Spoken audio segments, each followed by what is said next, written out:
Так, ну что ж, уважаемые друзья, коллеги, позвольте мне открыть наш круглый стол. Круглый стол проходит в рамках всероссийской акции «Ночь искусств». Круглый стол называется «Революция в искусстве. Искусство в революции». И, естественно, посвящен он столетнему юбилею этого важнейшего исторического события. 100 лет – это великий юбилей, великая революция, но такое ощущение, что нет этих 100 лет, что это где-то здесь, рядом. Когда соприкасаешься с документами, другими артефактами, произведениями искусства, судьбами людей того времени, то кажется, что они вот здесь, рядом, здесь протяни руку, и с ними можно поговорить, порасспрашивать.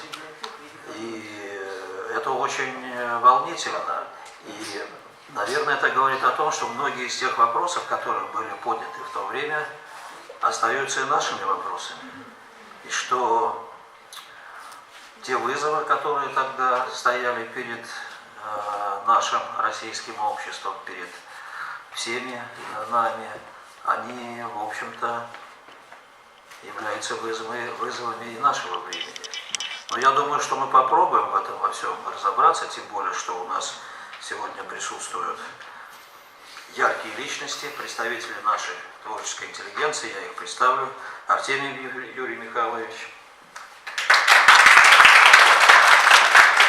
Козлов Федор Николаевич, Кондратьев Михаил Григорьевич, Мордвинова Антонина Ильинична, Сергеева Ольга Юрьевна, Старикова Светлана Михайловна, хозяйка этого великолепного дома, который всегда так радушно и тепло нас принимает. Харитонова Валентина Григорьевна не пришла, пока не вижу. Хузангай Атнир Петрович, Якова Ирина Петровна.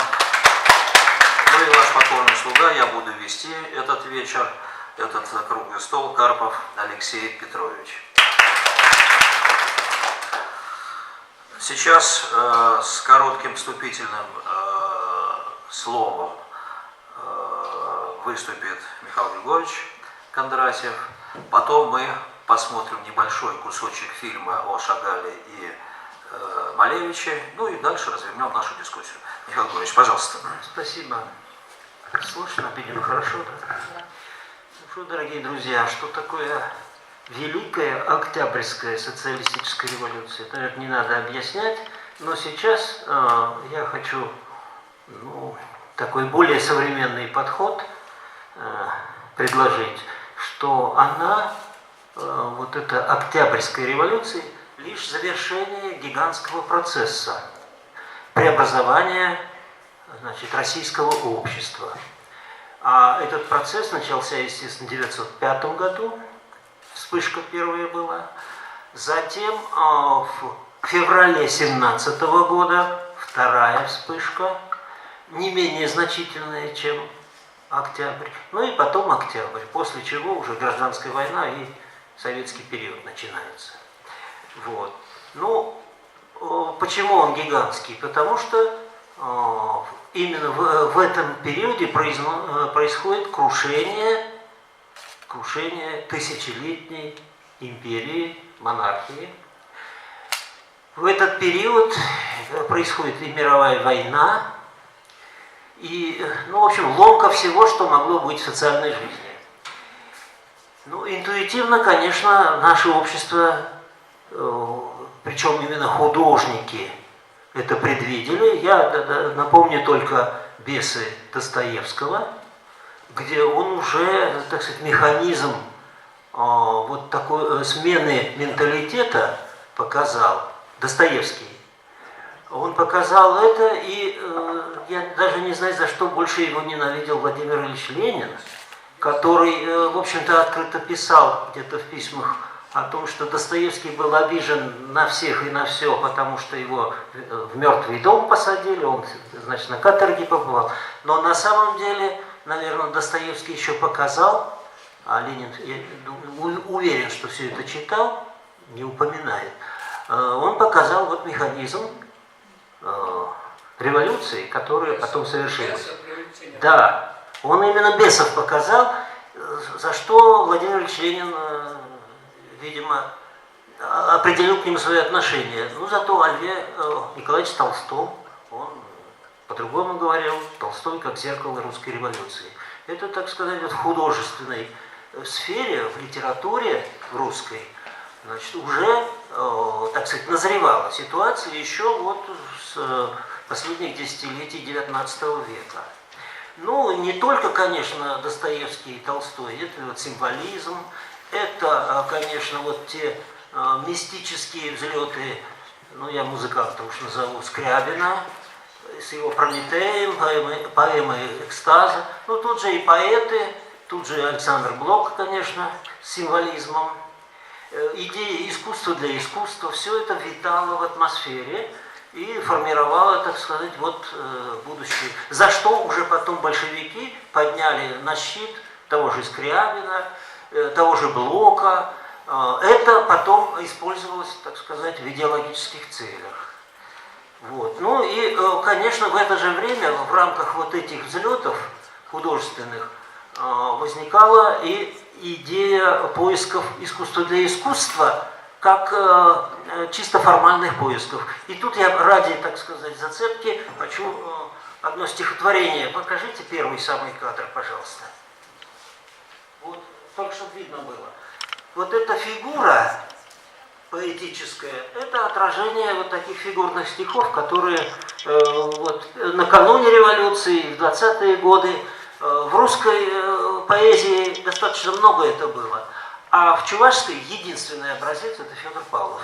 В начале 20-х годов вот такую фигуру нарисовал. А потом и музыкант Василий Воробьев на это стихотворение написал музыку. Тоже вот в такой форме. Сначала медленно ускоряется, длинные строки, а потом опять замедляется. В общем, такая конструктивная идея, которая, в общем, почему-то чувашская поэзия не восприняла. Но вот мне очень нравится, что вот такое стихотворение все-таки появилось на страницах газеты «Канаш». Это какой год? Это где-то 21 или 22. Сейчас я просто не перепроверил. Но это начало 20-х, а музыка на это уже в конце.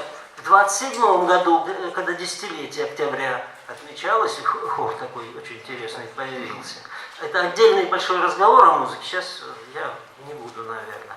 И вот, кроме того, ведь вот эти революционные процессы в России, это не изолировано от мировой культуры. Дело в том, что это часть мировых процессов. Это рубеж, как раз в этот период, рубеж между новой историей и новейшей историей. Историки очень хорошо знают. Конец Первой мировой войны, начало новейшей истории.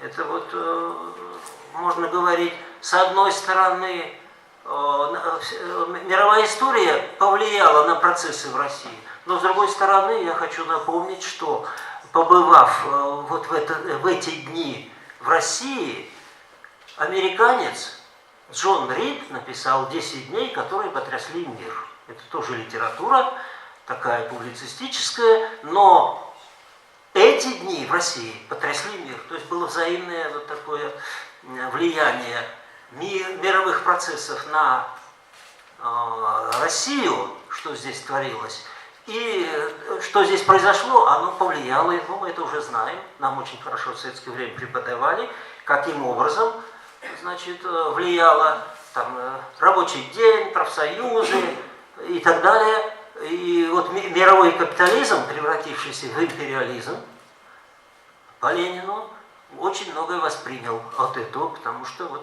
пролетарское движение, рабочее движение, коммунистическое движение, конечно, ориентировалось как на модель, значит, на Россию. Но не только пролетарское и коммунистическое движение. Само искусство во всех своих формах тоже в России, особенно вот до середины 20-х годов, ну, до второй половины, где-то считалось передовым. К нам приезжали, у нас работали, конечно, у нас что там, значит, новая эстетика, значит, не хочу много тратить времени, просто буду говорить. скажем, в изобразительном искусстве в России что появляется? Еще молодые художники не сориентировались, но опытные, старшие. Вот 2А включите, пожалуйста. Вот сейчас несколько картинок, если можно, на весь экран. Это 905 год, Кустодиева. Сначала, видимо, он ужаснулся тому, что происходит. Нет, не все. Вот это следующее, вот после этого, это большевик, гигант. То есть, это вот 20 или 21 год произведения. То есть Кустодиев мыслил сначала как страшная какая-то вот катастрофа в России со скелетом. Затем он рисует этого большевика и обычно сравнивает искусствоведы с Гойей. У него там есть гигант. Что-то вот типологически похоже. Шагающий, вокруг него там все рвется, и он побеждает. Вот это российский, значит, гигант, большевик. И еще, значит, кроме Кустодиева, я прошу, значит, следующую картинку. Вот это. Фантастика, новая планета, некий новый мир, новое солнце, новые люди. Но, потом Аэлита, наверное, оттуда рождается, Алексея Толстого. Вот что происходит. Значит, ну и в скульптуре тоже. Покажите, пожалуйста, следующий. Вот он. Шадр, это 21 год, металлист называется. И вы знаете, Федор Павлов, видимо, видел такие вещи, наш писатель, литератор, мыслитель. Он пишет в одной из своих статей: посмотрите на современные картины. Вы увидите твердые волевые выражения лиц, как бы отлитые из чугуна или бронзы. Грудь у человека труда, как железная, сухожилие, что ремень, стальная цепь, глаза острые, ястребиные и так далее. То есть наши, значит, гуманитарии, наши художники, очень мало было в Чувашии, но наблюдали за этим, и следили, и пытались чего-то предпринять. Конечно, очень трудно было. В это время театр Мейерхольда, значит, в столицах, кино, Сергей Эйзенштейн, Дзига Вертов в документалистике, в словесных искусствах, значит, публицистика, ну, конечно, окаянные дни Бунина надо вспомнить. Это еще не художественное обобщение, не роман, но это уже, как сказать, отражение вот этих окаянных дней. Вот он так назвал. Были, конечно, и другие, но это, может быть, одно из самых ярких описаний. А 12 Александра Блока, стихия вот улицы, площади. И, между прочим, очень интересно, что о писателях, что он говорит. А это кто? Длинные волосы и говорит вполголоса: предатели, погибла Россия, должно быть писатель. Видите, это Блок размышляет, что происходит и как. Ну и частушки там простые. Эх ты, горе горькое, сладкое житье, рваное пальтишко, австрийское ружье и так далее. Это такой. Ну и, конечно, пролетарская песня. Гуляет ветер, порхает снег, идут 12 человек, винтовок, черные ремни, кругом огни, огни, огни. Есенин крестьянскую стихию в это время поднимает в начале 20-х годов. Маяковский из футуризма, приказ по армии искусственных 2, во втором он пишет так: плюньте и на рифмы, и на арии, и на розовый куст, и на прочие мерехлюндии из арсеналов искусств. Кому это интересно, что, ах, вот бедненький, как он любил и каким он был несчастным. У нас Сеспер, конечно, ломает ритм. И, кстати, он революцию делает в стихосложении, в чувашском национальном, переходя на село-ботаническую систему. И вслед за ним все пошли от такого мягкого народного стиха вот к такой жесткой ритмике. Ну и вот «Табачий Юрий», то, что вот стихи Федора Павлова, такие формальные искания. Ну, я закончу свою краткую, так сказать, преамбулу тем, что еще и проект-культ поднимает голову с 18 года. И там вообще простонародная, вульгаризированная и просто пошлая. Зато поднимается масса, которая раньше не имела доступа к искусству, к творчеству. Но вот проект-культ это все поддерживает. Особенно первое время, пока Ленин, кстати, не раскритиковал это. Вот. Если потом уже мне дадите слово, я музыке скажу Спасибо, еще. спасибо, Михаил Григорьевич. Очень интересная и очень широкими мазками нарисованная картина того времени. Ну а сейчас мы попытаемся более предметно поговорить о том, что происходило тогда в искусстве и как искусство влияло на то время. Начнем мы с фильма.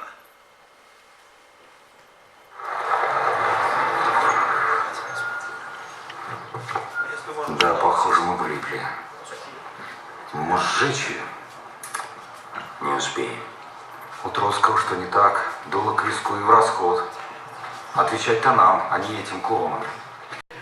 В этом сюжете показано разное видение нового искусства в условиях революции. Мы сейчас Антонину Ильиничну попросим рассказать нам об этом более подробно. Пожалуйста. Подробно об этом очень сложно говорить, потому как... Я прошу прощения, Антонина Ильинична. Давайте мы небольшой такой... У нас, конечно, дискуссия свободна, но какой-то порядок все-таки должен быть. Вот у нас есть старый древний измеритель часов.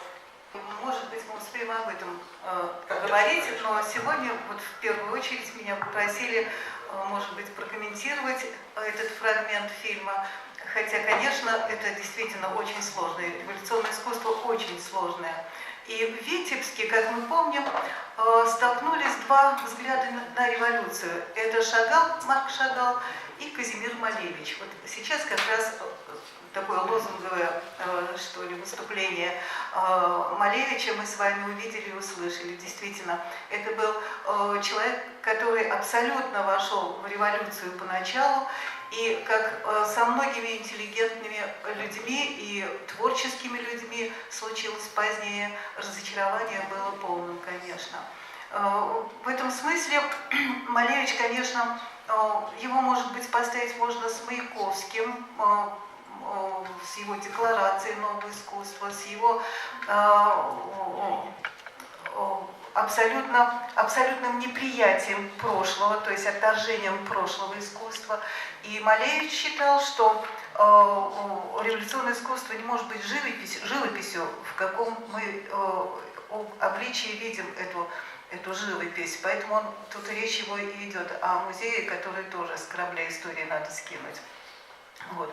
Конечно, искусство Малевича, супрематизм, то, что выше реалистического, выше фигуративного искусства, и оно очень непростое, и оно родилось еще до революции, как бы в предчувствии революции. Как это обычно бывает с поэтами и художниками, они всегда прежде всех остальных людей чувствовали и предчувствовали эти перемены. И поэтому его «Черный квадрат», как вы помните, он случился в 1915 году, то есть до начала революции. И его программа отказа от фигуративного искусства, оно, в общем-то, конечно, было абсолютно революционным. Конечно, 1907 год, Пикассо, это кубизм, это уже начало отхода от фигуративного искусства, но именно в русском искусстве, вот в этом революционном времени, конечно, происходит полный отказ от фигуративности. И это сделал Малевич своим «Черным квадратом». И это была очень большая, действительно, революционная идея, когда он искал совершенно новую форму. И это было очень сложно абсолютно отказаться от предыдущих найденных форм. И он создает этот «Черный квадрат» как икону, вы помните, и вешает ее на выставке в углу экспозиционного зала, действительно как икона. И в этом смысле, конечно, то есть в этом направлении он работал довольно долго. Все это приветствовал Луначарский и поддерживал Малевича и Шагала. И Шагала, вот тут взаимосвязь, это все происходит в Витебске, это родина Марка Шагала, куда он вернулся в 1900 буквально сразу после революции в 18 году, благодаря Луначарскому, которому он был знаком еще раньше.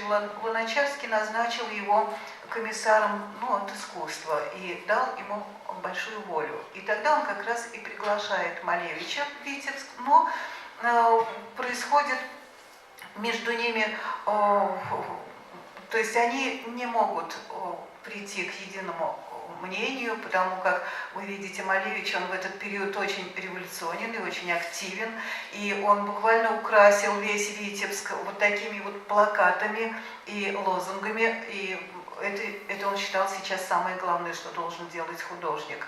Жизнь, а не музей, в общем-то, воспитывает нового человека. Марк Шагал был, конечно, гораздо более тонким человеком, гораздо более привержен к традиции, и он тоже был не понят своими современниками, можно это сказать, потому как он, видите, его летящие герои, его любовь, его убеждение, что искусство – это поэзия, это музыка, и он, в общем-то, может быть, не так и понимал и революцию, не до конца ее понимал. Не случайно же потом, в 1923 году, он покидает Россию. Он понимает, что здесь он не выжил. Как, впрочем, очень многие поэты и художники, мы помним, и Коровина, и Серебрякова, и многие уехали тогда из России, благодаря этому, возможно, и выжили. Малевич не покидал Россию, но пережив какие-то новые этапы в искусстве, у него их несколько, он ломается. И 30-е годы это уже Малевич не революционный, а Малевич, который пытается выжить в этом новом государстве. И Малевич, который возвращается к фигуративному искусству. И довольно неудачно все это у него. Он изменяет свои идеи, своей мечте, наверное. И поэтому, конечно, вот такой разный конец. Вообще революция переломала, конечно, и поэтов, и художников. И тут о каждом можно очень много говорить. Но вот такой вот фрагмент революционного искусства, который был поддержан в первую очередь на государственном уровне.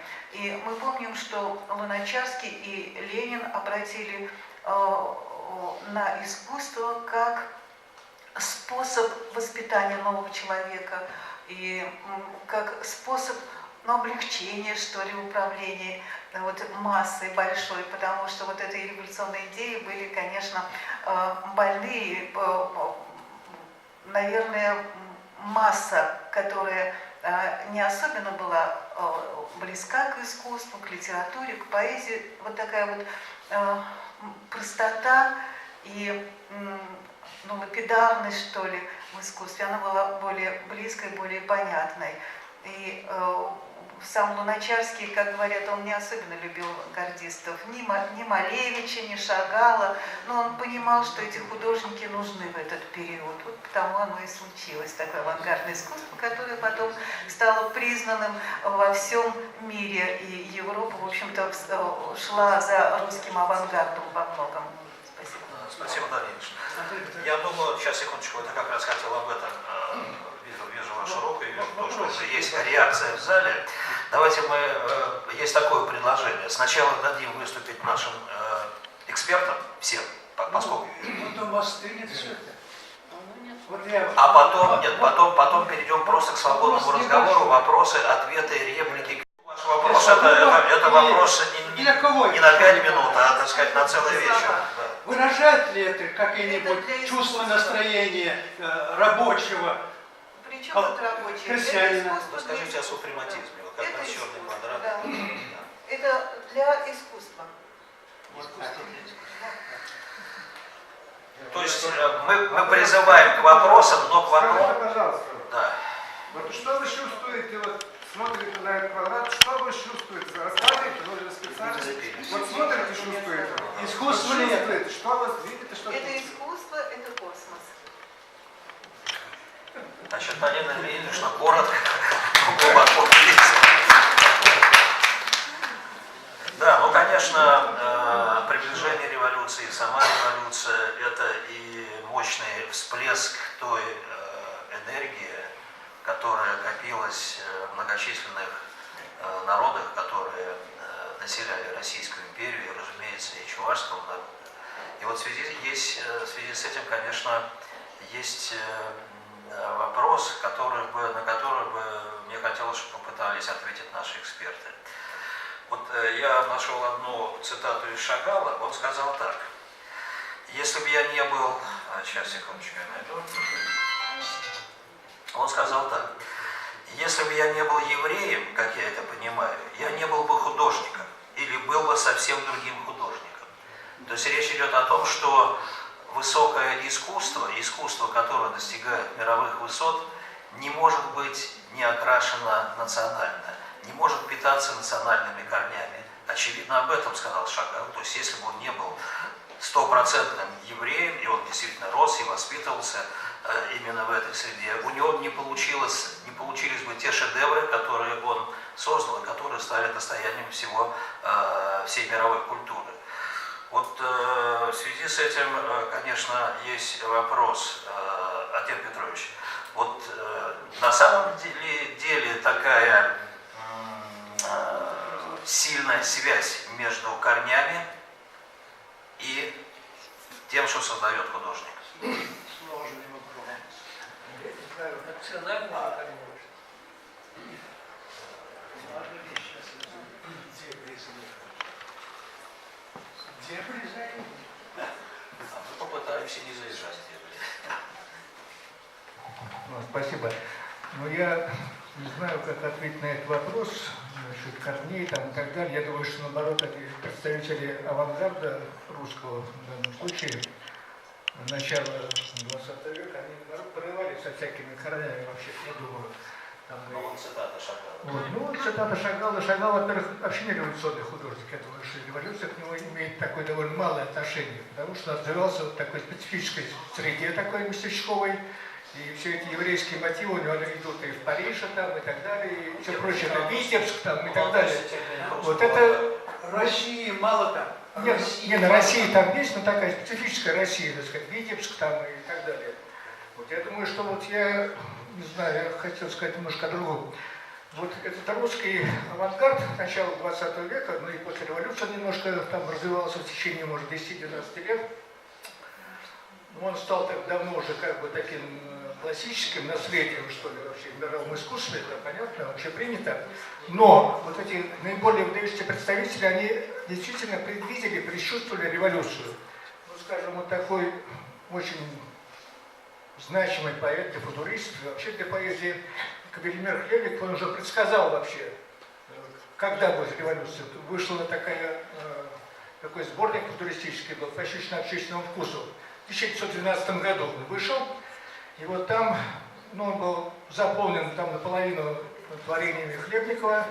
Последняя страница, это были такие его вычисления различных мировых событий, там, которые происходили в мировой истории. И последняя страница была такая, значит, называлась она «Взор на 1917 год». Там перечислялись даты падения государств прошлого, и последним стоял некто 1917. А параллельно, значит, в своем эссе «Учитель и ученик» он пишет: не следует ли ждать в 1917 году падения государства. То есть, ну, оно и произошло, так сказать, в некотором смысле.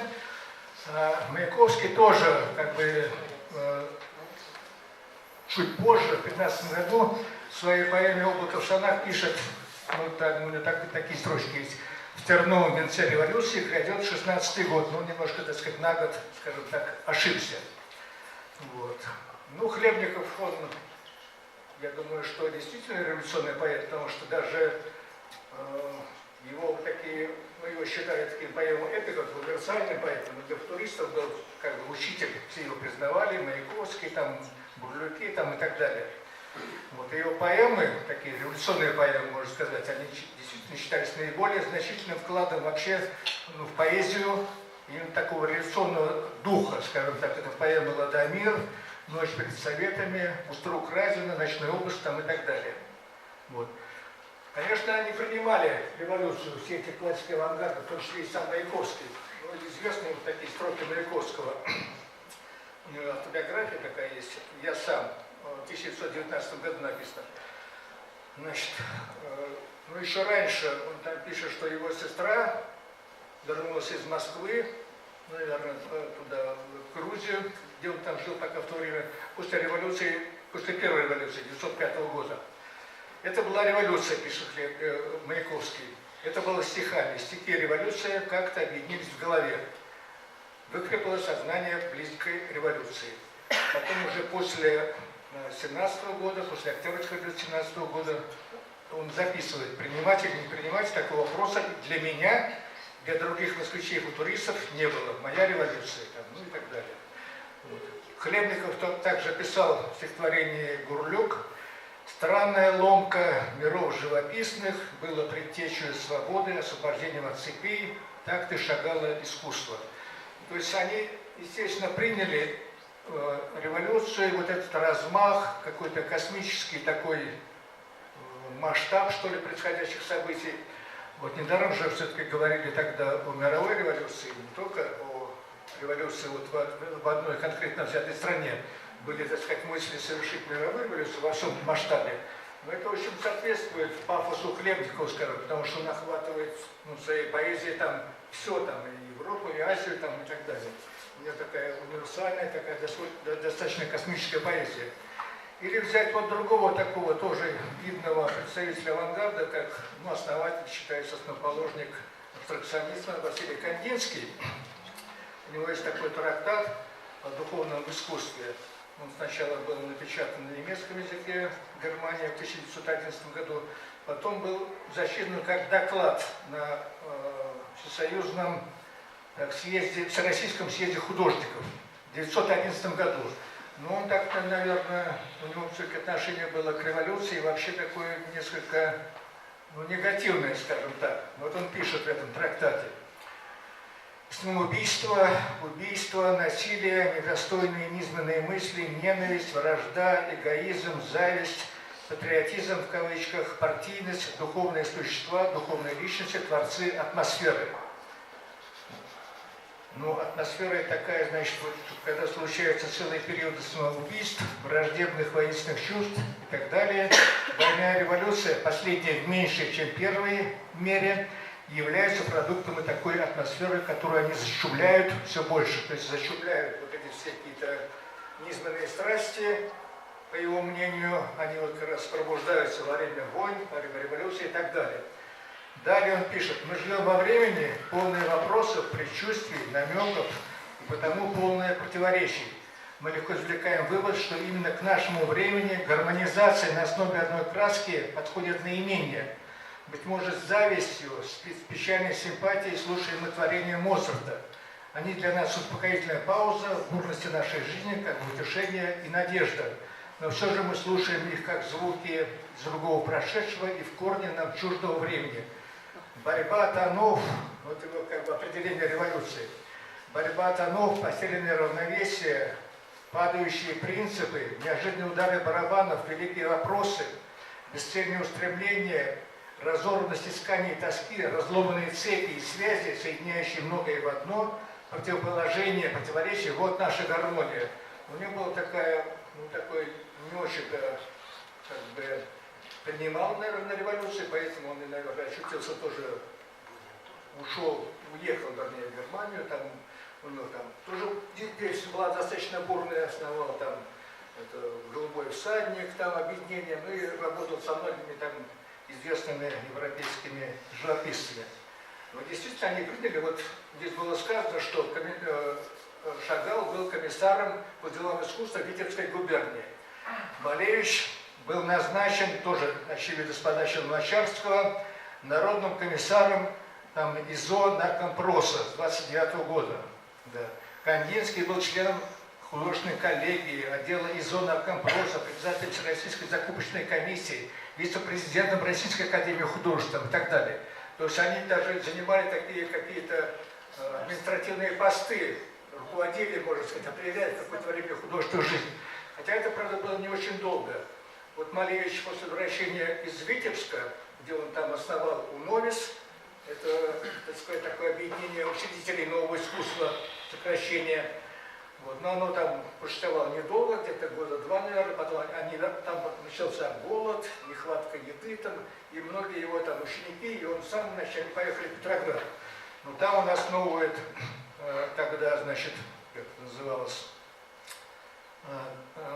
Государственный институт художественной культуры ИНХУК, Ленинградский, является его директором, но тоже недолго, где-то года 2, потом все это так потихонечку начинают прикрывать, они уходят с этим, ну, Кандинский уже уехал там в 20-е годы в Германию, Малевич, значит, Шагал уехал во Францию, вот, Малевич остается, но он уже не имеет таких каких-то руководящих должностей там в руководстве поделения искусства и так далее. Ну и становится таким, хотя его выставки, они были, там и юбилейные выставки были, и Третьяковской галереи там и так далее. Он там создает и вот эти дубли, так сказать, своего черного квадрата первого 15-го года, там их всего 4 квадрата таких, которые в Эрмитаже висит сейчас, это 4-й, по-моему, и 3-й квадрат. Вот, но не самый первый находится в Третьяковской галерее. То есть вот они приняли, конечно, революцию, воодушевлялись ее, исходя вот, ну, у них сама и поэзия, и творчество было такое, как бы, космического размаха. Это очевидно вот в этих абстракциях Василия Кандинского и в таких космических каких-то прозрениях Казимира Малевича, они как бы все как бы, ну, преодолевая земную тяжесть, устремляются куда-то вверх.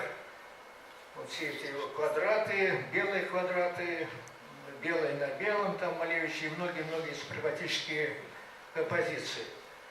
То есть вот эти мэтры, так сказать, самые такие крупные фигуры этого авангарда, хотя они начинались, конечно, раньше, чем революция, все эти течения, и супрематизм, там, и футуризм и так далее, но революция была для них какой-то, ну, ожидаемым событием, грандиозным таким, они его приняли. Ну, революция, может быть, она на какой-то первые там годы приняла их и думала, что будет как-то, ну, использовать их для агитации. Они принимали участие в оформлении различных там демонстраций, там, всякое уличное, то, что называется стрит-арт, такая агитация, там, оформление всяких этих шествий, там, публичных мероприятий там, и так далее. Но потом она уже как бы закрыла все эти возможности для каких-то там поисков художественных, новаторских и так далее. И вернуться к какому-то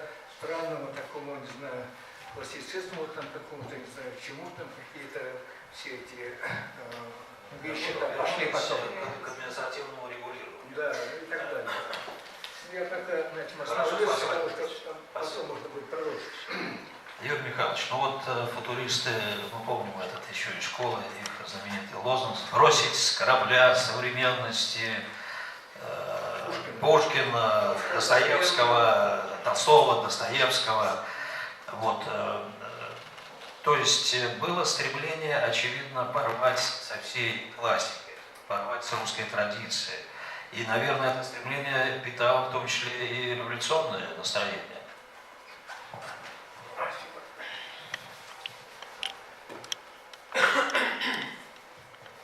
Ну вот я коллег послушал, но в основном действительно, как сформулирована сама тема, революция, ну, и литература, и искусство, я так понимаю, главная тема. Но не важно, там, может быть, речь идет, собственно, вот о чем Отец Петрович говорил, о революционной литературе, вот при этом, то есть новаторская, сама, вне зависимости от революции, тоже может быть революционная литература, революционное искусство. Могут быть. Вот если взять вопрос, связанный с плодами революции, мы сейчас как-то замкнулись, чем закончилась революция, дальнейшее развитие, и развитие искусства, то картина немножко выглядит иной. Мы действительно сейчас очень интересную тему сейчас развертывали. Вот и Малевич, скажем, и Кандинский, вплоть до Пикассо, вернее. Ну, конечно, чуть-чуть хотелось бы и о национальной чувашской литературе. Просто мне сказали, придешь, послушаешь. Ну, я, конечно, не Кто вам такое мог сказать? Хочу, так сказать, ну нет, Слушай, диалог вступить, все-таки немножко добавить от себя, действительно, о чувашской литературе. Вот в этом понимании революционности, вот, казалось бы, революция, тут Михаил Григорьевич тут очень развернуто изложил, вот, влияние революции, Федор Павлов, скажем. Но, с одной стороны, политические аспекты революции, общественно-политическое движение, с другой стороны, эстетическая мысль. Вот в этом плане просветительские идеи продолжали работать в головах Федора Павлова, несмотря на революцию. Вот, казалось бы, у нас это не замечали. Мы всегда говорили, вот главная революция, все, социальная революция, это вот, все решала, все, так сказать, диктовала.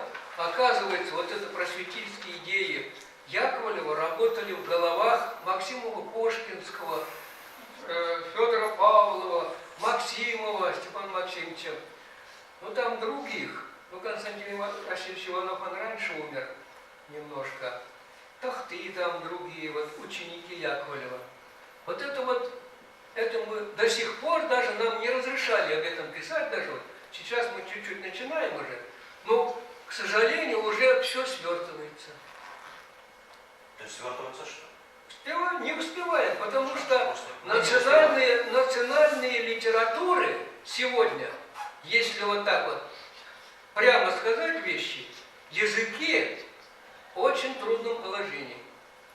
Литература сегодня писателей здесь нету, мало, вот теперь сидит тут несколько, кто еще тут у нас из писателей? Практически вот сюда бы надо тоже приходить. Здесь, если вот такая трибуна, здесь, если не воспользоваться этой трибуной, еще хуже будет, конечно же. Вот сегодня еду в деревню, не даст соврать Антонина, вместе съездили. В деревню ходят ребята, на русском языке разговаривают, в моей чувашской родной деревне. Там 170-летие было моей школы, юбилей, и там дали один номер. Детсад есть у нас в деревне, детский сад. Ну, номер дали. И то единственная песня на русском языке. Я говорю, это как же так? Вот, главе администрации тоже говорю. Как же до того дошли? Ну, хоть порадовать надо было, хоть материнский язык, понятие, чувашский язык. Это начинается с министерства, надо начинать. Это.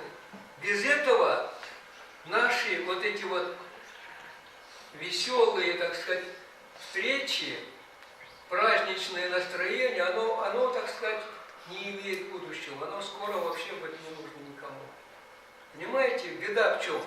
Сегодня уже писатели радовались, вот еще недавно, я помню еще многих, Александр Артемьев, другие говорили, вот Садай там, но Хузангай, я с Хузангаем не разговаривал, еще не успел, вот чуть-чуть. Не застал я его в том возрасте моем. Ну, многих я помню. О, у нас еще деревни есть. Вот это оазис такой, понимаете? Чувашский язык там. Сегодня вот поездите по деревням. Какая грустная картина. Какая грустная картина. А причина в чем? Они еще, вот вопрос правильно сформулирован, еще с корабля современности сбросим Рембрандта, там, так сказать, Микеланджело и других, они звучали уже в конце 20-х годов, 30-е годы. А 37-й год, это вот вы знаете, все уже, обратный процесс начинается. Даже Хузангай, самый талантливый из них, уже 2 года отсидел. Ну, благодаря своему, так сказать, вот таланту, ну, просто разносторонним своим дарованием, он просто переиграл вот эту систему нашу судебную, прокуратуру, Просто это вот интересный эта дуэль там состоялась, удивительное явление там. Хузангай просто настолько... Метание сумел. А? Метание сумел. Метание сумел. Вот в связи с этим менталитет чувашский. Мета, вот напомнили вы мне, Василий Мета говорит, Андир хизепти чистан гурам, пин юм ромран при анджах юлайдар, анатаван иргамалба юрладар, вараман канля улица прав. Это значит, вот ментальность, один тип ментальности, то есть не ордена, не заслуженные какие-то вот эти вот звания, награды. Вот если, или при жизни памятник, это ни к чему абсолютно. Это ничего не дает. Ну и что вот памятник стоит, проходит многие, когда незаслуженно ставят, это лежит, ничего в груди не зажигает проходящего. Если он прочтет одну строчку, действительно достанет с полки, ему трудную минуту вот это вот чуть-чуть теплее станет от этого чтения. Вот это самое благодарное явление. Больше ничего не надо писать пишущему, то же самое художнику. Вот это главное. Другой тип Хузангай, вот я Хузангай, другой тип ментальности. Хузангай дразнил своих критиков.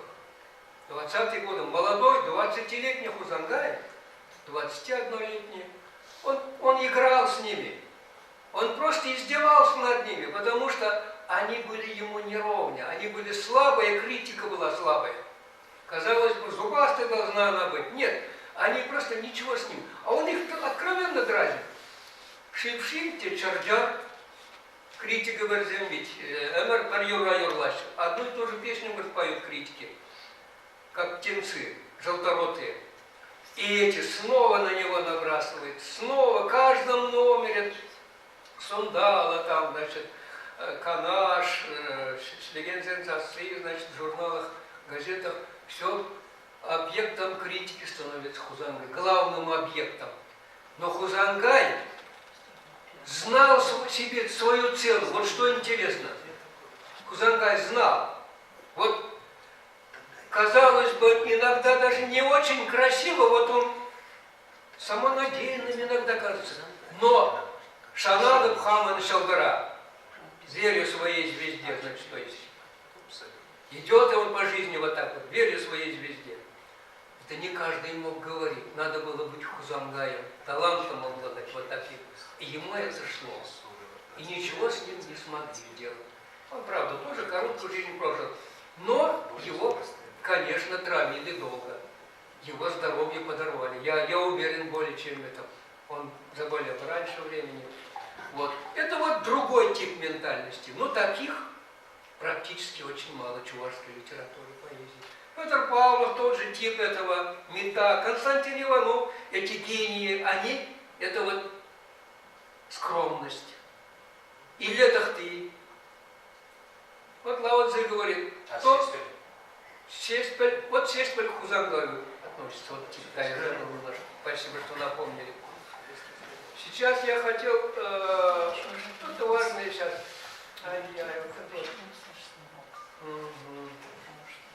Как раз я дошел, ниточку хотел вытянуть. Хузангай. Ну, Федор Павлов и Сказали скромности Иванова, Константин. Да, Константин Иванов, вот это вот гений. Вот Федор Павлов, это конгениальный, два поэта. Ну, Федор Павлов разносторонний. Он просто еще раз, хотя Иванов тоже отличался этим. Удивительно. Он в изобразительном искусстве вообще был очень силен, конечно же, разносторонний. Интересовался. Эрудит большой, колоссальный такой был. Но вот сегодня, дня 3-4 назад я слушал по телевидению передачу. Жириновский со своим десантом приезжал недавно. Кто был хоть? Слушал? Я по его тону, я понял, его, видимо, не очень тут приняли. То есть достойно его приняли, так, как он заслуживает. Он говорит, вот говорит,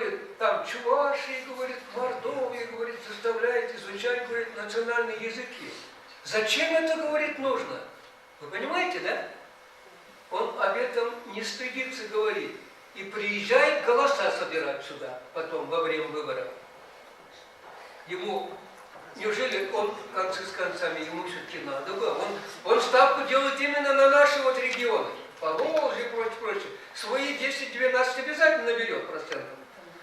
Но я думаю, вместе со мной слушали ли мои земляки? Сделали ли они вывод вот после этого? Вот что важно-то? Вот всегда казалось, вот я со студенческих лет считал, что искусство и литература, искусство и политика, они взаимоисключают. Я долгое время, так сказать, верил этому. Но сегодня я начинаю, за 70, когда мне уже, я начинаю, что без политики, оказывается, невозможно. Рано или поздно придешь к этому. Политическое сознание, вот строительство гражданского общества, все это, само собой, ничего не делается, не строится. Спорно очень. А? Очень спорно. Ну, вот на то я озвучиваю. На то и мы собрались сюда. Я хотел бы вот... Я ведь не настаиваю, что я абсолютно прав. Вот я пришел к выводу, что без политики, оказывается, вы меня, может, не так поняли? Невозможно. Я вас как раз хорошо понял. И более того, я как раз хотел поставить этот вопрос. Всегда считали... Художник и политика, художники государства, судьба Малевича и других футуристов, которые здесь остались и которые стали служить государству, очень трагична.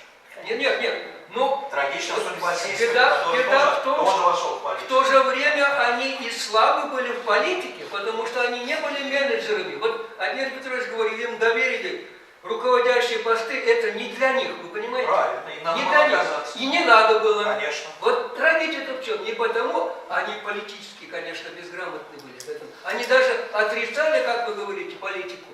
Они считали, чистое искусство надо создавать. Чистое искусство. Вот.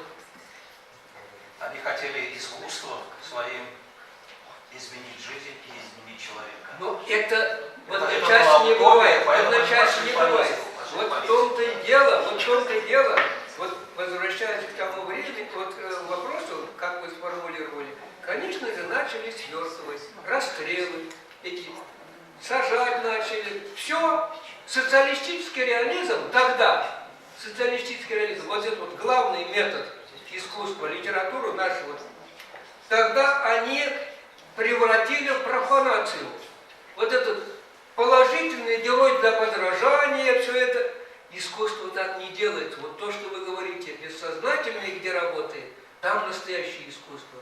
Но тогда, где сознание, где политические вот эти взгляды диктуют, там суррогат искусства создается, как правило. Как правило. Профанация. Эти вот положительные для подражания, вот эти герои, которые на доске почета, им призывали подражать им, быть такими, и это не работало уже. Это уже не искусство. Спасибо. Спасибо вам большое.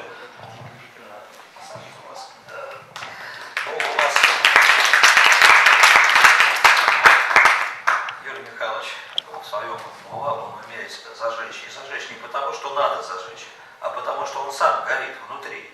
У него, он переживает настолько остро то, что происходит сейчас в культуре, что это не может не отражаться на нас, и мы это воспринимаем. И я думаю, что вот эта коллизия, художники и политика, художники и государства, и вот, наверное, эти 100 лет, которые прошли после революции, какие-то уроки мы должны все-таки вынести из этого, из этих судеб, писателей, художников, которые пошли на службу политике и государству, хотели стать успешными в бюрократической системе, политической системе. Ну и, как мне представляется, большинство из них закончили довольно-таки плачевно. Может быть, внешне это было успешно, но для внутреннего роста, для творческого самовыражения это было губительно. Мое мнение такое. Но у нас еще есть специалисты в области литературы и поэзии, да? Я сказал, интересоваться политикой, не заниматься политикой. нужно, оказывается. Ну да, если ты не интересуешься политикой, политика интересуется тобой. Да. Можно так сказать, да? Да. Но вот упование на то, что Министерство культуры, государство недостаточно, значит, организовывает эту работу по сохранению, развитию чувашского языка, чувашской культуры, наверное, это, мне так кажется, что нужно найти какие-то внутренние ресурсы. Вот вы сейчас сказали, писатели должны найти свою трибуну, они должны выходить к людям, они должны в конце концов доказывать, что язык, культура... Прессу использовать. Да, конечно, используют все. А надежда на государство, на, так сказать, на бюрократический ресурс, административный ресурс, это, вы знаете, это игра с дьяволом. Это точно совершенно. Кадровая политика тоже. Да. Ну вот видите, политика. Политики. Ну хорошо. И уши Я очень думаю, что мы большие. еще об этом поговорим сейчас, но хотелось бы слово отдать Ирине Петровне. Она у нас тоже специалист в области филологии, литературы. Так, я тут Можно сидя, микрофон. наверное, да, то как-то неудобно разговаривать спиной. Почти микрофон Нет, не а нужно. без микрофона можно. Да. Если она педагог, у нее голос должен быть хороший. Я просто хотела бы все-таки поговорить не только об авангарде. Дело в том, что, ну, по крайней мере, я так поняла тему, мы говорим об искусстве периода революции, да, тоже, и о литературе периода революции, первых послереволюционных лет. А ведь это пора, когда, ну, литература, искусство в целом делал не только авангард. И чем интересно это время, вот если говорить о литературе, вот революции первые, наверное, 8 лет, до 25-го года. Это было, ну я не знаю, это был праздник, это было какое-то пиршество самой разной литературы. Вот тогда это было. И вот это очень важно, что было многообразие и было разное.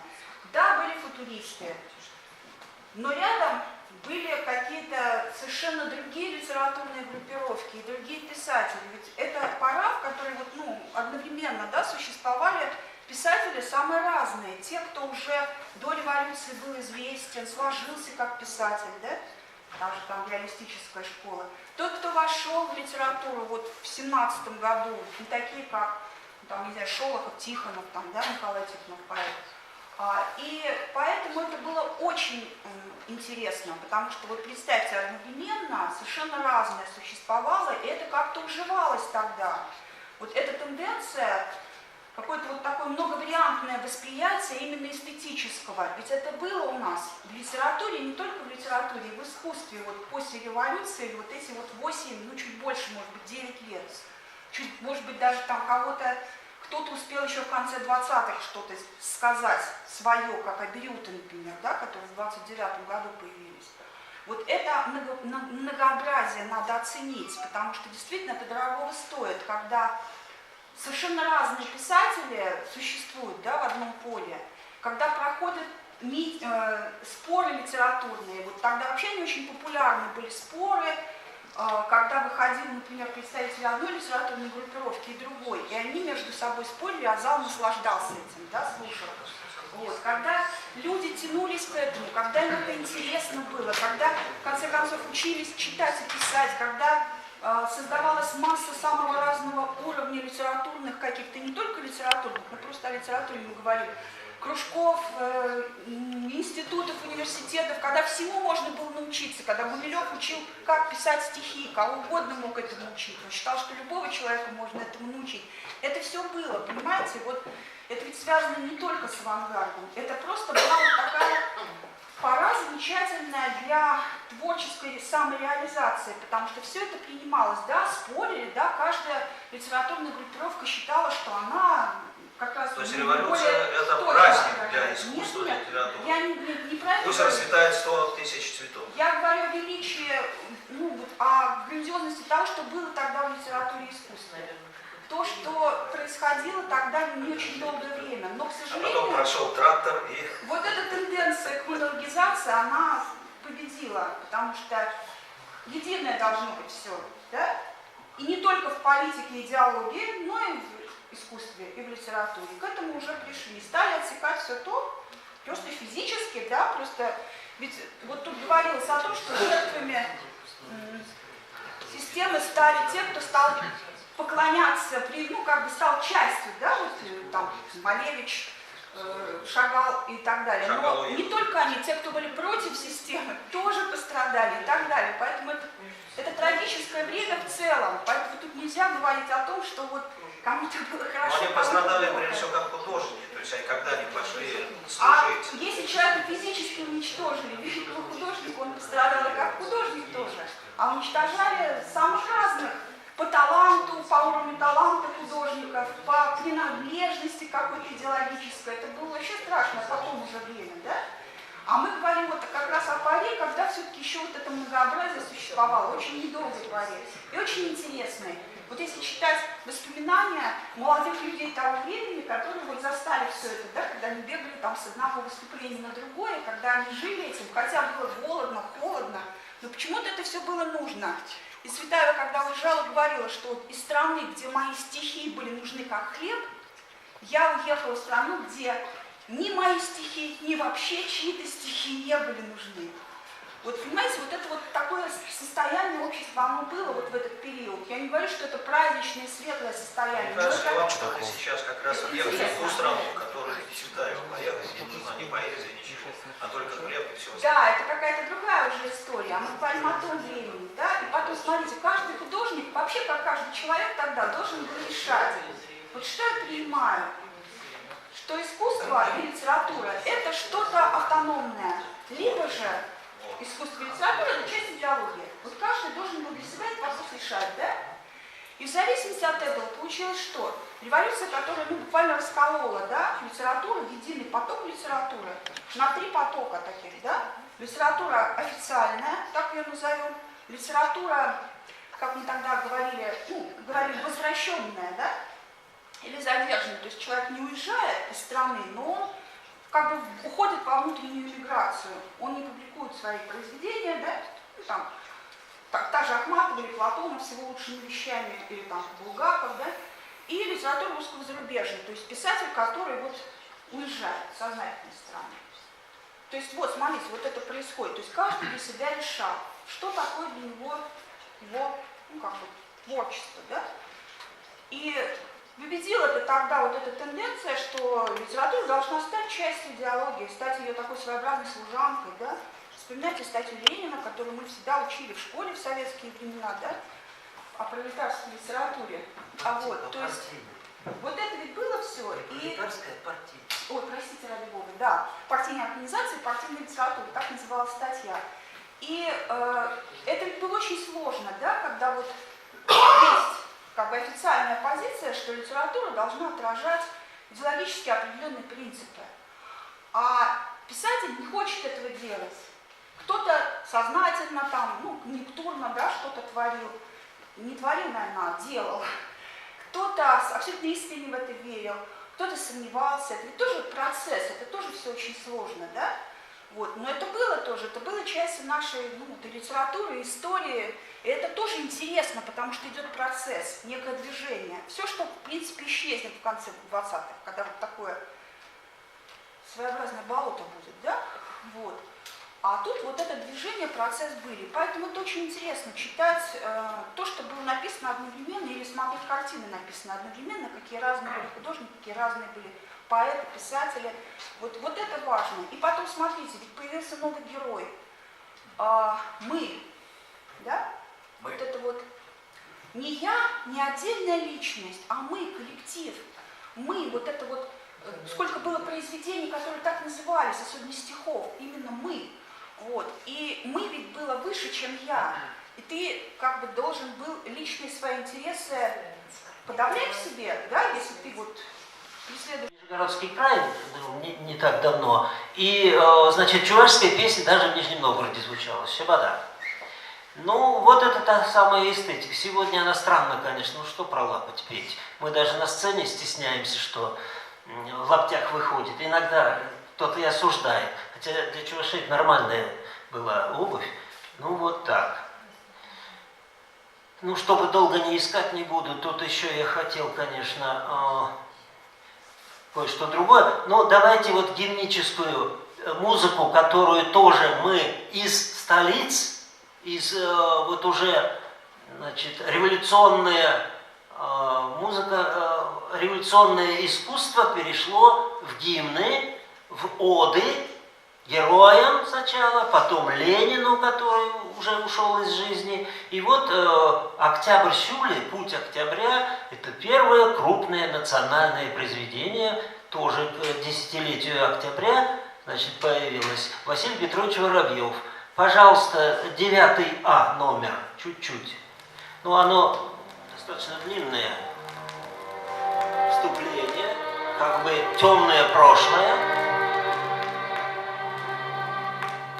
Народ как бы стонет.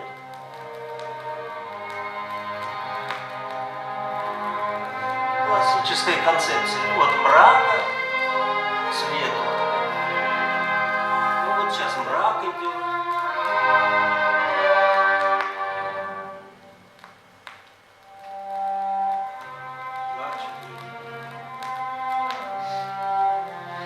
Давайте сразу посерединочке там найдите это самое, если аппаратуру позвонить. Потому что там 4 таких разных. Вот хор запел, еще дальше. Вот новый эпизод идет. Сейчас будет. Замаршировать. Стихи Васянки.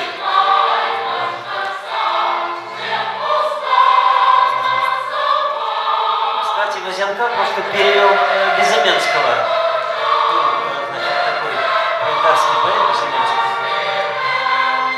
Вот гимн.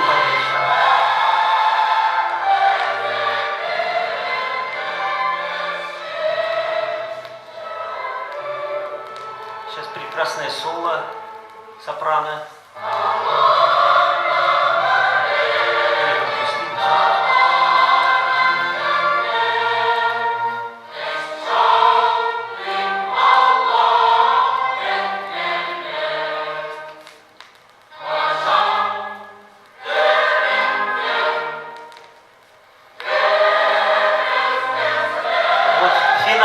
Часть последняя, от души распелись. Очень красивая музыка.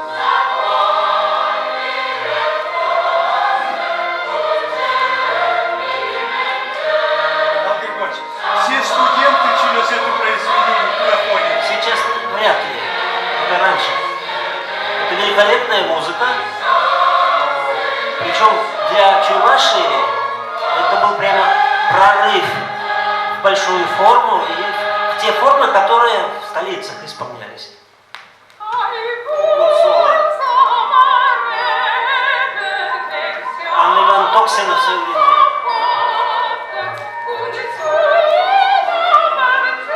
Вот душевная радость, не скажешь, что это формальный гимн. Октябрь, октябрь.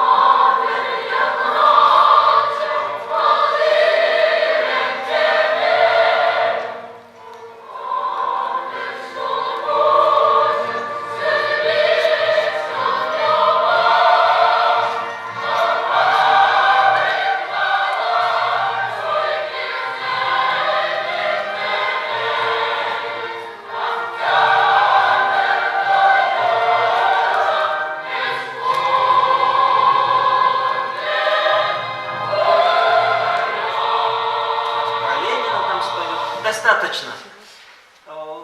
Я только чувашскую даю музыку, она вполне соответствует тому, что вообще в советской музыке тогда было, ну вот в таком реалистическом, как говорится, направлении.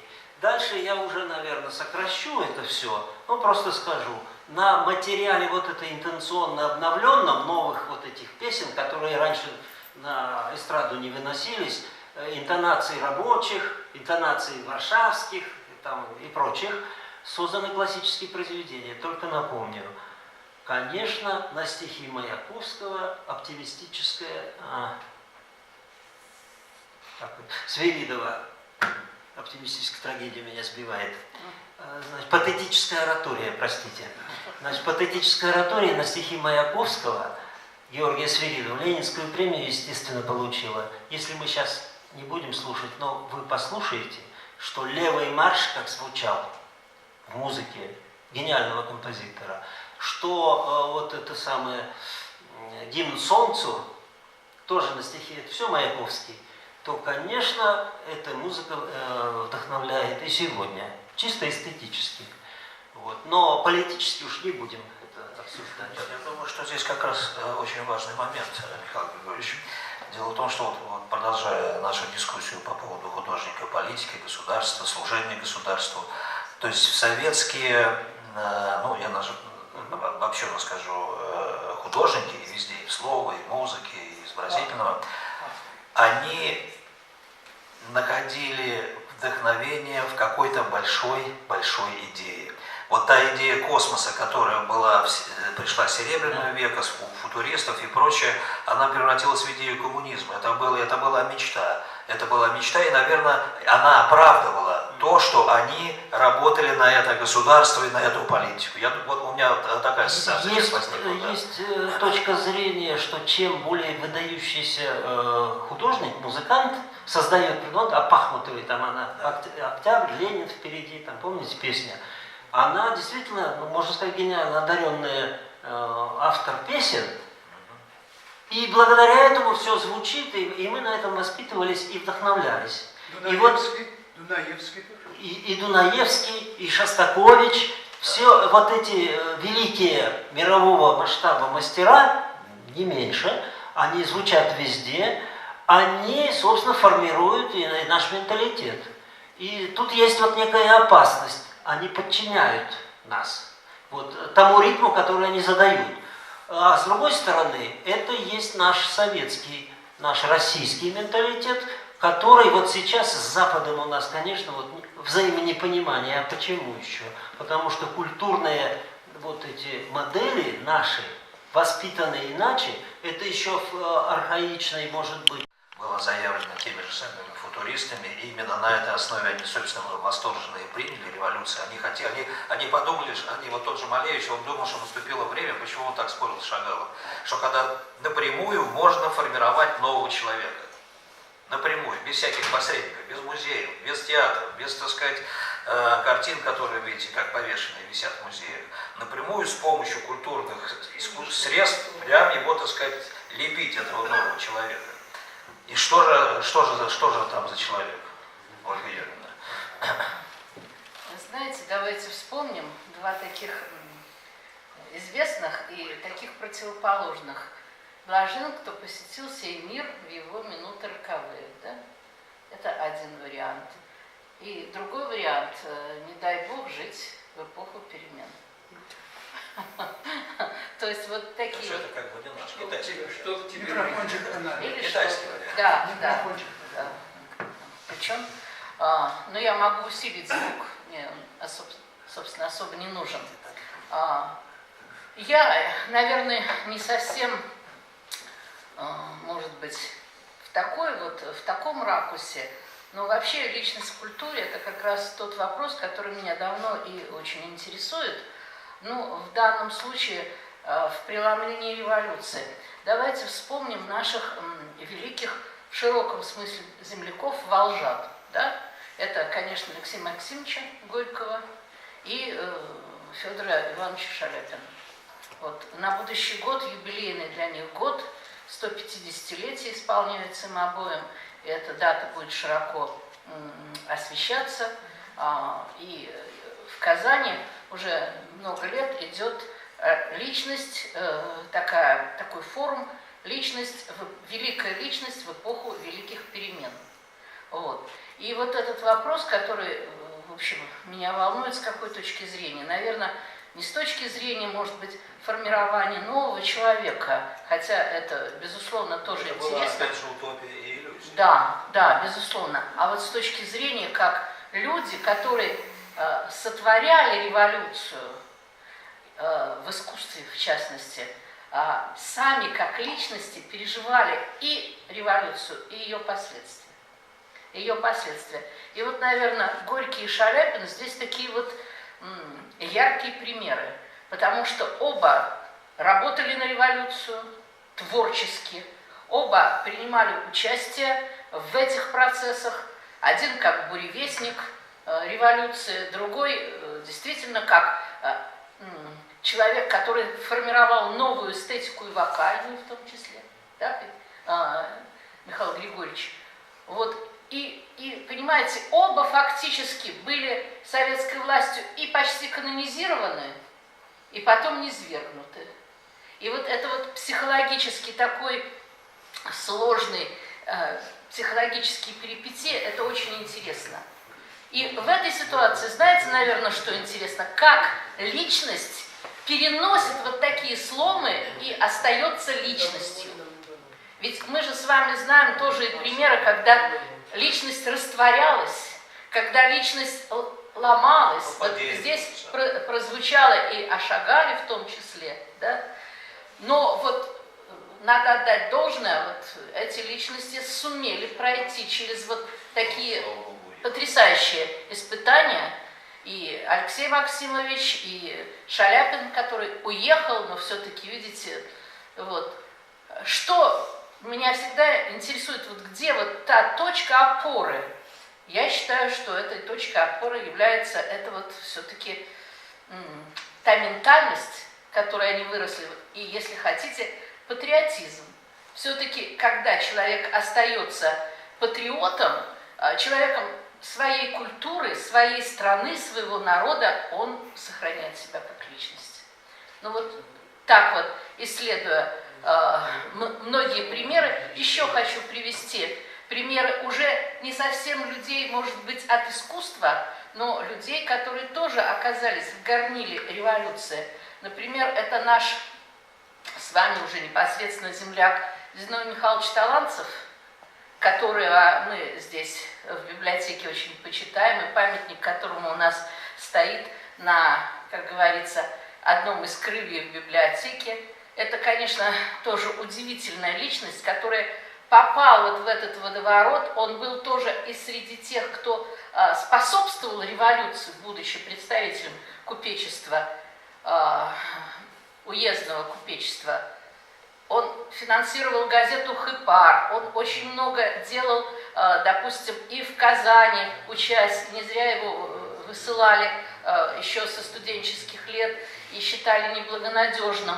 И вот потом, все-таки пройдя через все эти испытания, он нашел себя, он не уехал, он стал одним из ученых, которые способствовали созданию химической промышленности и химической науки в нашем государстве. И вот это вот психологическое переживание этих событий, когда люди лишились очень многого, в отличие, допустим, от многих пролетарских поэтов и пролетарских художников, которым действительно нечего было терять, кроме своих цепей. Это вот одна такая фигура, совершенно очень интересная, и тоже на будущий год Зиновию Михайловичу исполняется 150 лет. Вот. И еще одна фигура, тоже нашего земляка, это Алексей Николаевич Крылов. Вот здесь совершенно академик Алексей Николаевич Крылов. Вот здесь совершенно другая ситуация. Понимаете, это человек, выходец из дворянской среды, который вообще прожил совершенно потрясающую жизнь. Он академик двух академий, императорской и советской.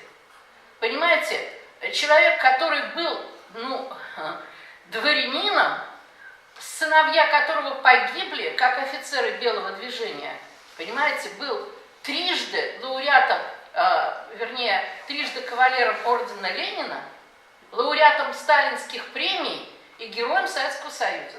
Кораблестроитель. Да, я имею в виду академика Крылова, кораблестроителя. У нас есть улица, у нас есть памятник.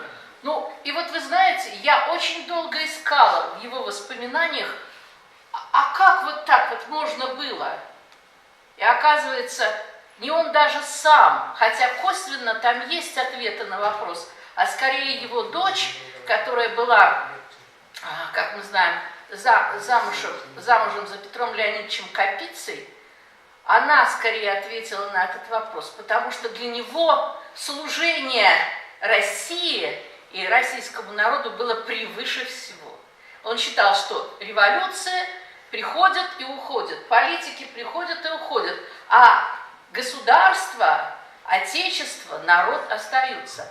удивительная фигура, понимаете, удивительно, потрясающе. Это вот личность, которая действительно прошла через горнило испытаний и осталась на высоте. Ну что ж, спасибо, Валерий.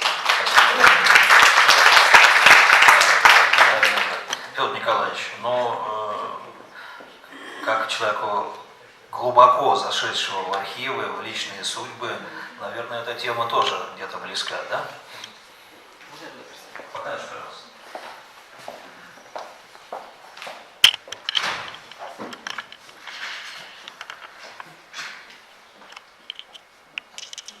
Вперед.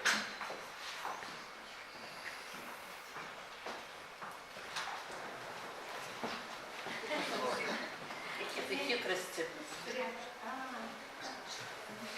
Я, честно сказать, уже расслабился. Зря. Думал, сижу, слушаю, до меня очередь не дойдет, размышления и все остальное. А тут взяли и обмолвились. Работать надо. Да. Вы знаете, я хочу напомнить два выражения, которые, наверное, знают все, но которые почему-то мало кому приходит на ум, когда мы что-то обсуждаем. Первое – это то, обычно его всегда потом вспоминают, когда уже события произошли, мы что-то обсудили, и потом, вот, вспомнили такое выражение. Правда у каждого своя, и она разная, а вот истина, она одна. Проблема в том, что наши правды бывают абсолютно разные, но до истины мы никогда не дойдем. Что она в движении. Второе выражение – это, это чисто субъективный исторический подход ко всем вещам. К сожалению, чем дальше мы идем, тем больше я убеждаюсь, что оно имеет все больше и больше шансов на жизнь. История учит тому, что ничему не учит. Потому что если мы оглядываемся назад не на эпоху революции 17 года, давайте возьмем 1600-е годы. Смута. Это начало 1600-х годов. Берем начало 1700-х годов. Петровские преобразования, сплошные войны и построение империи. 1800-е годы. Опять сплошные войны и, наконец, Первая Отечественная война. 12 года. Берем 1900-е годы. Мы с вами получаем две кровопролитные войны. Первую мировую и гражданскую. Мне вот очень нравится подход одного западного историка, который сейчас внедряется в нашей исторической науке, когда история развивается по спирали.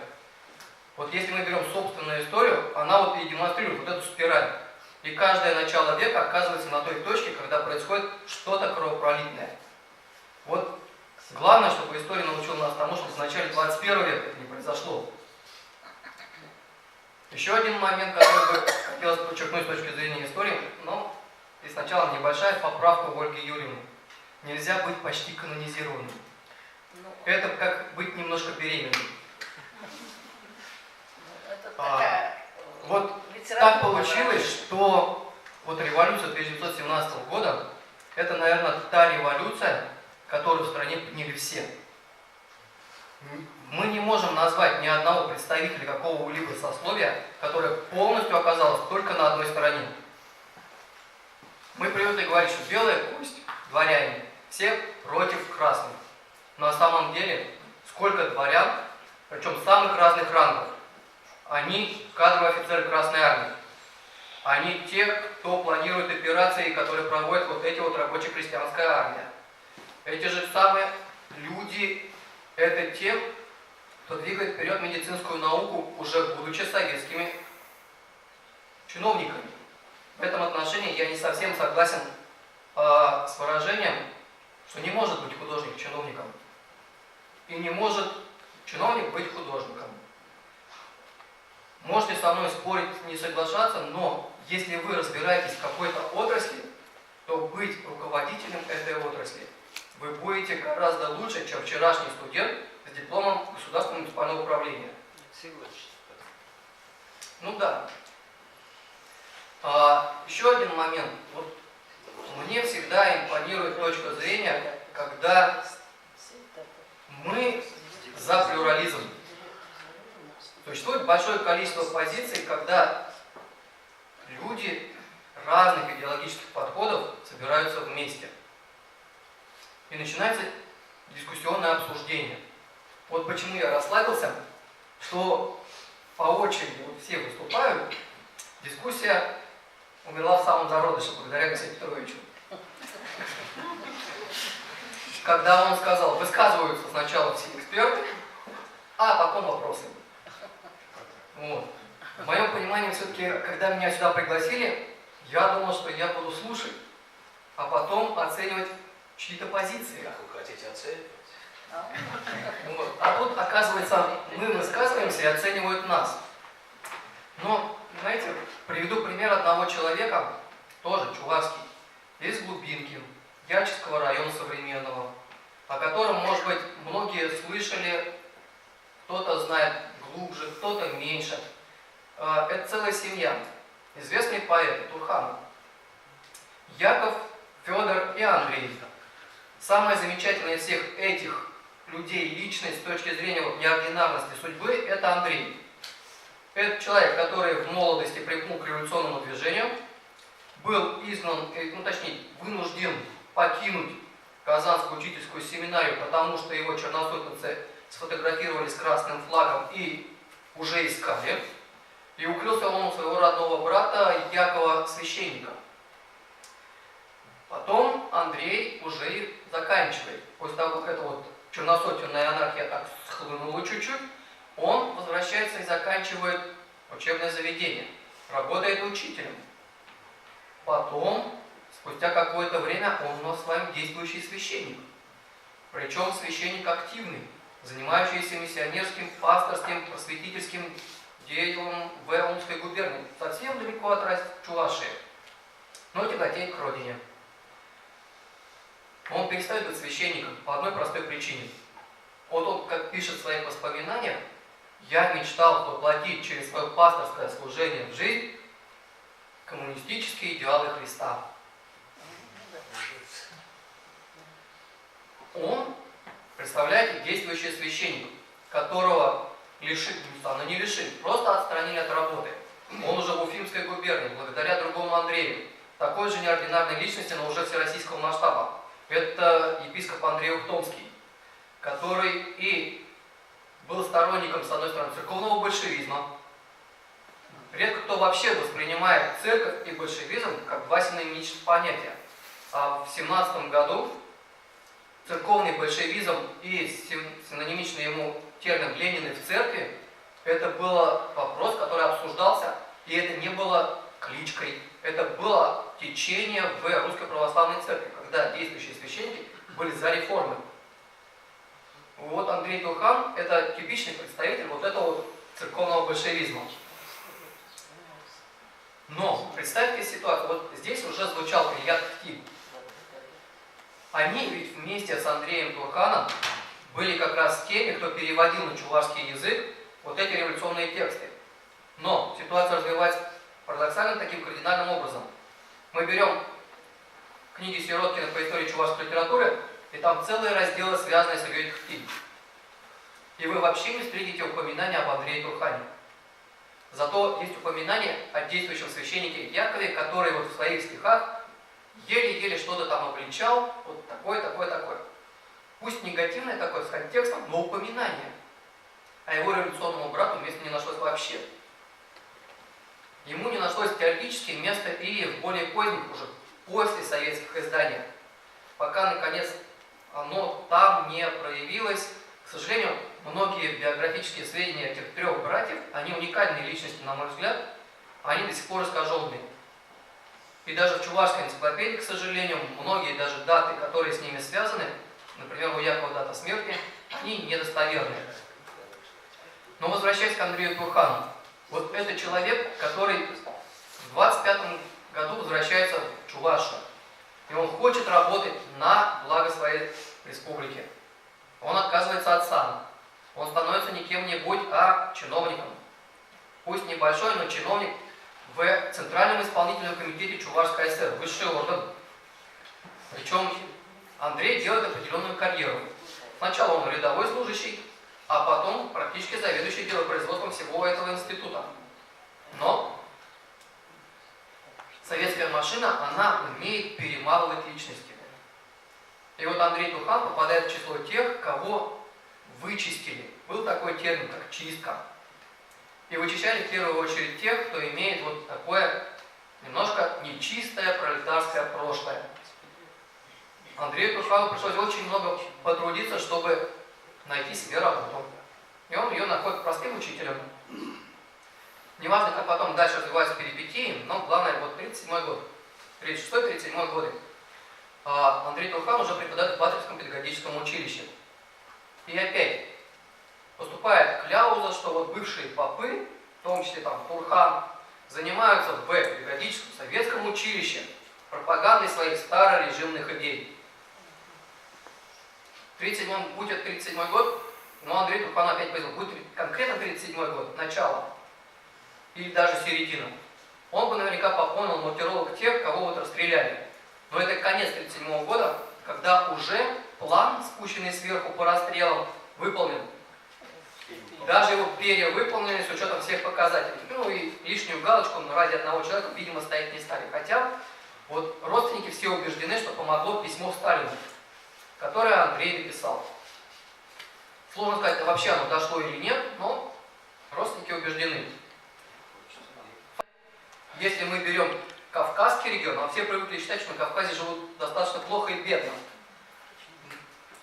Ну, традиция у нас такая, да ведь?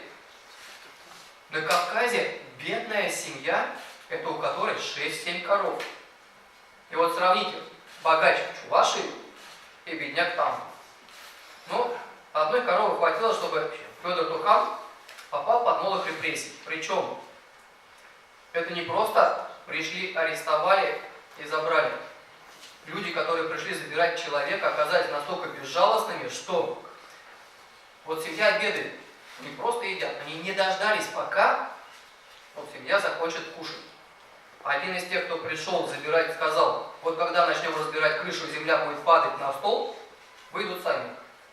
А надо понимать, что чувашские дома, это крыша, вот утепленное вот чердачное помещение. И после военные годы это даже было. Землей утепляли. Федор Николаевич, слишком отклонение пошло далеко. Давайте ближе к искусству.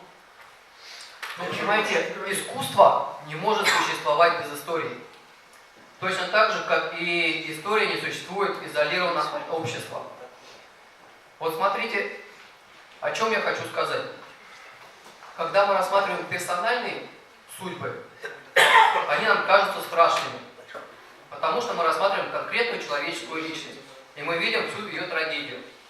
Когда мы с вами берем историю и многомиллионные жертвы, мы с вами уже понимаем, что это всего лишь одна простая циферка в общем большом маркировке. И это уже становится безликим.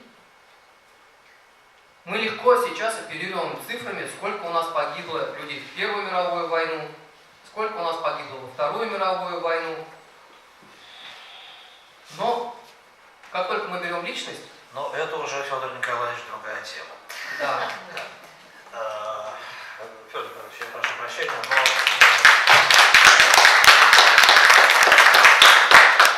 Спасибо за очень интересное выступление. Действительно, здесь я говорю вполне искренне.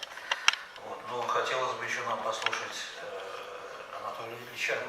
Ильич, пожалуйста.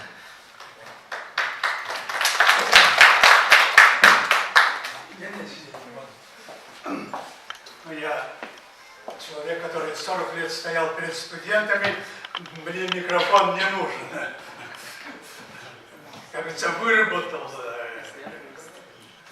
Ну вот, вывод такой, здесь молодые люди сидят, вы заметили, вот, 17-й год, мы начали с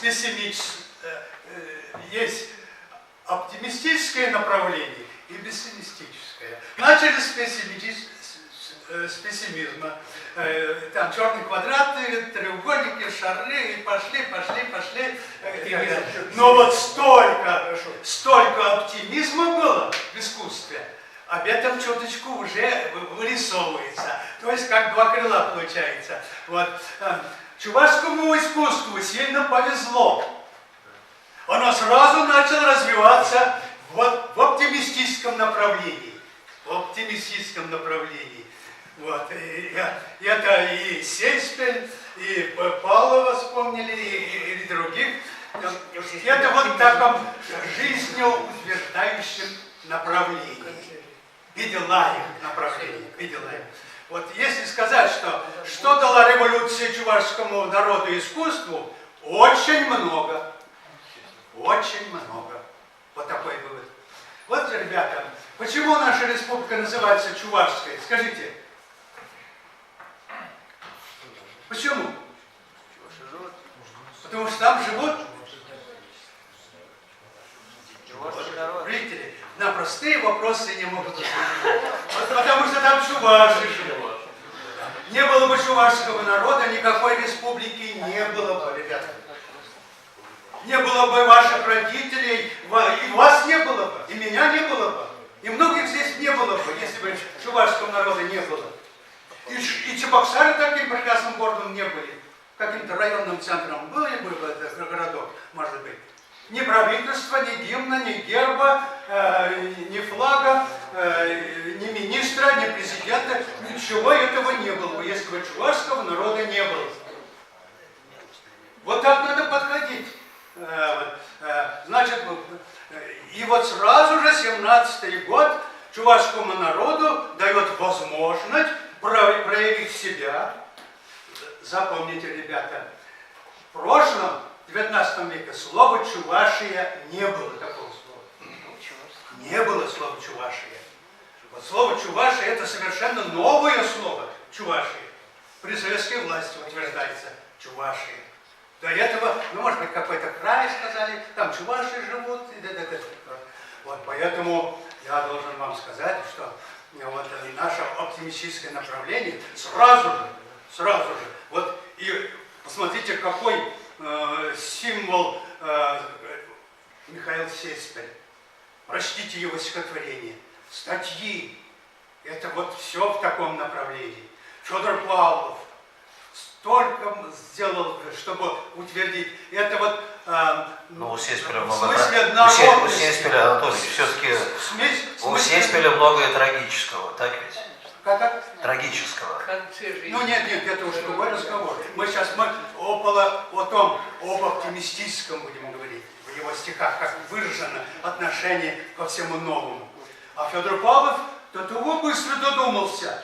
Еще других регионов не додумались. Прошло после 17 года 2,5 года, и он собрал всех деятелей искусства Чебоксарского уезда и съезд провел. Прямо вот около недели заседали о том, как дальше развивать чувашское искусство. Искусство по эстетическому воспитанию. Он говорит, в новое время обязательно надо, чтобы люди воспринимали жизнь не только сознанием, не только разумом, но и чувствами, он говорит, чувствами. А для этого нужно развивать искусство. И вот и они рассмотрели и музыку, и литературу,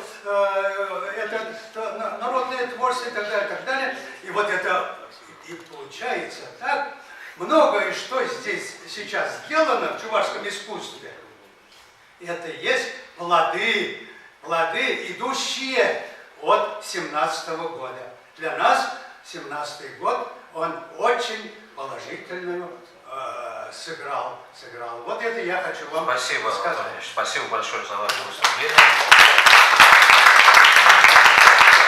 Хотя сегодня в библиотеке ночь искусств, в принципе, мы всю ночь, конечно, можем сидеть, да? Но все имеет свое начало и свой конец. Да, надо все-таки и дома побыть. Я не беру на себя, так сказать, какую-то роль заключительного, так сказать, какого-то подведения итогов, тем более, что тема наверняка остается открытой.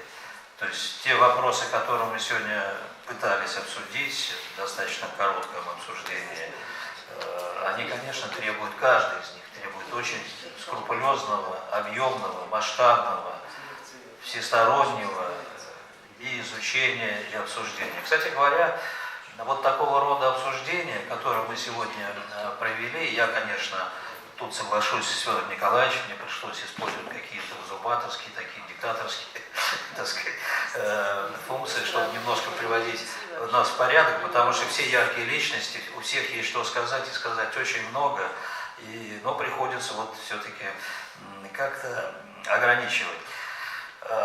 Хотелось бы надеяться на то, что, да, конечно, 100-летний юбилей революции – это замечательный повод для того, чтобы говорить о больших вопросах нашей истории, нашего искусства, вот, нашего развития, нашего нынешнего состояния и нашего будущего, о чем мы сегодня не успели сказать, я имею в виду о будущем и о настоящем. Вот. И хотелось бы, конечно, чтобы такого рода обсуждения на высоком экспертном уровне продолжались в Национальной библиотеке. Потому что когда собираются яркие, как я сказал, личности, то всегда разговор не бесполезный. Он, может быть, не сразу, нет какой-то утилитарной пользы непосредственно, но наверняка это все отложится. Отложится в нашем сознании, в наших переживаниях, в наших думах, вот, в раздумьях и на нашей жизни. Ну, начали мы наш круглый стол с фильма, а закончим песней. Нас сегодня приветствует солист театра оперы и балета Андрей Михайлов. Алиса Агапова. Сейчас сюда придем. Послушаем.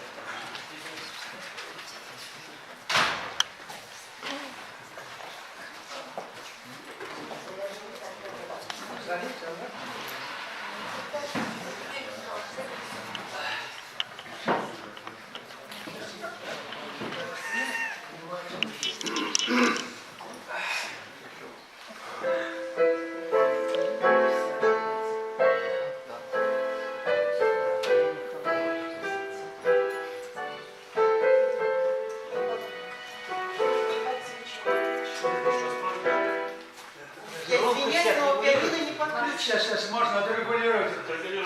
Максим, ты можешь?